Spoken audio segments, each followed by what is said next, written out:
Good morning. Good morning. So, you ready for your fruit smoothie? Absolutely. I like to use a green tea because apparently I read a long time ago, you'll have to look it up yourself, but green tea apparently helps stop cancer cells from splitting. Oh, really? That sounds Yeah. good. And I think I also read that our bodies create cancer cells every day, but a healthy person gets rid of those bad cells. Whereas if you also incorporate some green tea, if that's a true fact, stops them from splitting, they're not going to create more, the ones Wow. that are created. Yeah, green tea is a good idea, but people like me, you're fine, but people like me cannot drink green tea right away without eating something else because I get really nauseous to the point that I can't leave the house. I feel so ill. Drink it with something, some food. Now, our electrolytes vitamins, they're high doses of vitamins. Even the chickens get them if they're feeling a bit down or something. I'll give them electrolytes. Oh, so that's a good idea to Yeah. add those in. Yeah, and you can get these in the pharmacy section. Do you want orange flavor or do you want berry flavor? I would prefer the berry flavor, I think. Okay. So electrolytes, high vitamins. And they're tasty. I prefer the orange. They're both really good though. They're really tasty. And we do get the fruit flavored, berry flavored yogurt. But keep it skim milk because if you do have issues like cancer or kidney disease, things like that, you want to stay away from the animal products as much as possible. And if you absolutely like this, we do use some yogurt for the probiotics. These ones, they're made with skim milk. And then, of course, your berries. And a berry mixture frozen. And apparently, another thing I've heard through the years, about 2 decades ago when I was looking it up, raspberries in particular will help stop cervical cancer in women. So raspberries is always a good idea. And everybody knows that a berry mix fights cancer and it's all antioxidants. So it's better to use the frozen berries as opposed to... Well, the frozen, exactly. The frozen berries, you're going to get that smoothie, kind of that smoothie crush, ice the crush. more creamy. Yeah, and I always have to chop up the strawberries in these packets because they're huge and I want to go easy a bit on my blender.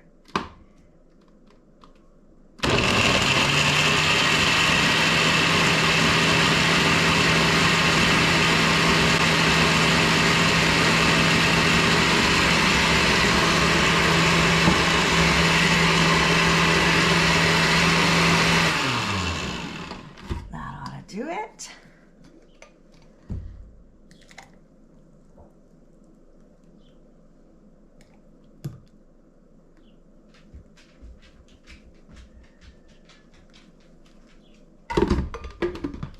For my sweetheart, Cheers. cheers To good health. to good mornings.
I see there's just that little bit of wire there. That is why I like to use the black tape for sure.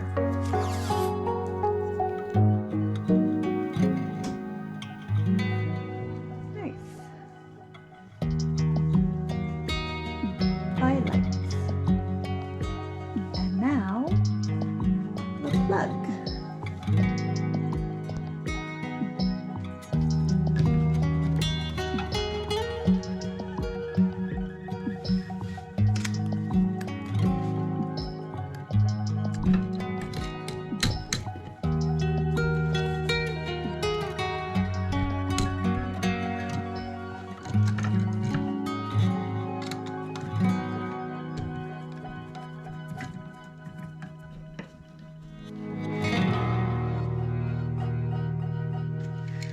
Just in case you have not had enough of electrical, I will give a full tutorial on how to replace a simple plug-in. And this plug-in should have a wire that comes or goes to the other plug-in on the other side of the bed for the other nightstand light.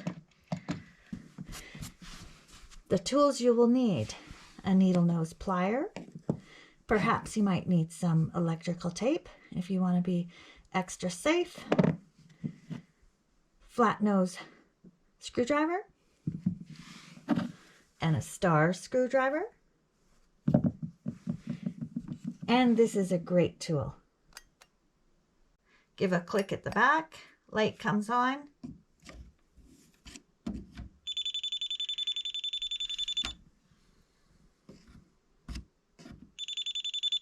And that's why it's a good idea to put it in both.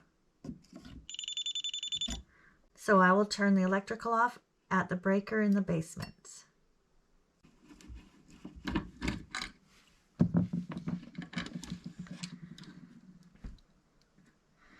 And just to make sure, I do like to check again while I have that hot wire visible there. And it is off. So you can pull out your old wires, and yes, there are double wires in here because these things attach going over the wires inside. Also go over to the other side of the bed, like I said, for that night light.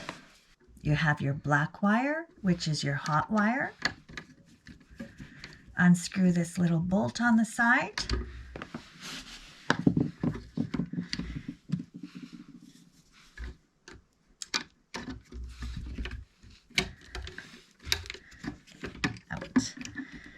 Go. Make sure that didn't loosen.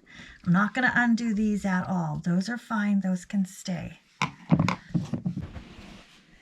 And on this other side, you have your grounding wire and your neutral white wire.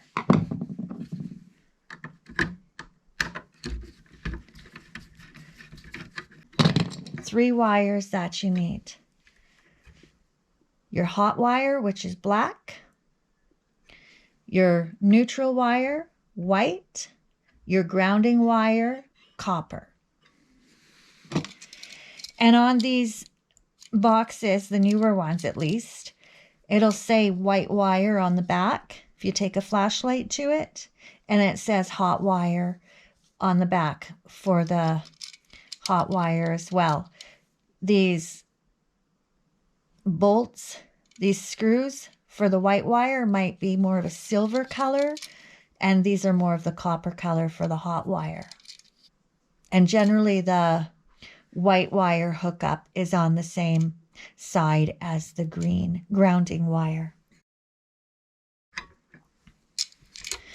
And basically you just hook the new one up how you pulled off the old one. So if you need to take a picture, that always helps.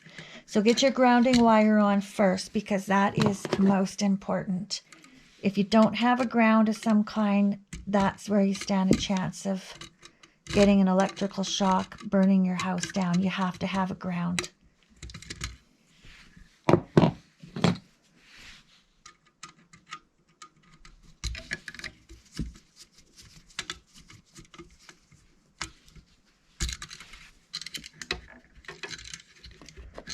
Make sure that's on there and make sure it's tight. It's not going anywhere.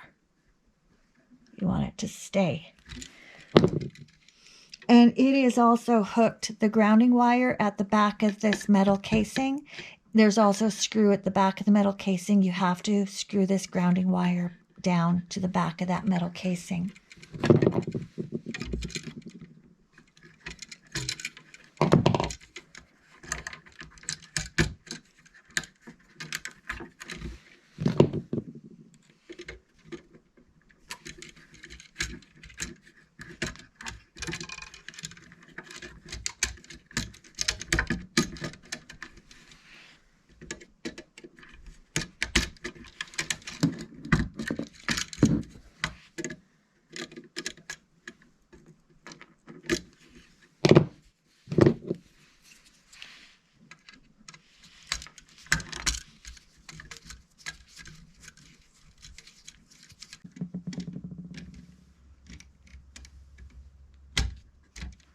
There we go.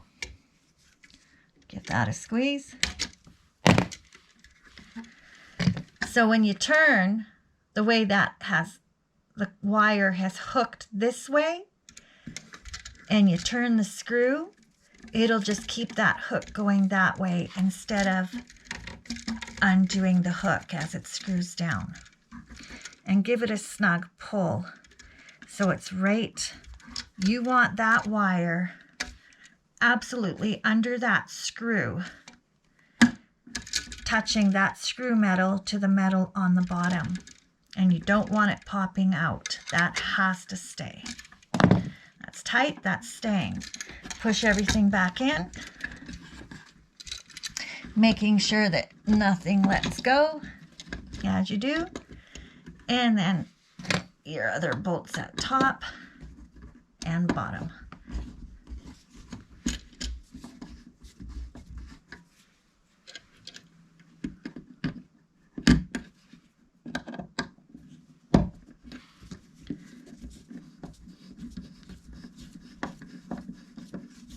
It is nice to have a friend to kind of watch or have them turn it on so you can watch and see if there's any sparks or noises that shouldn't be there.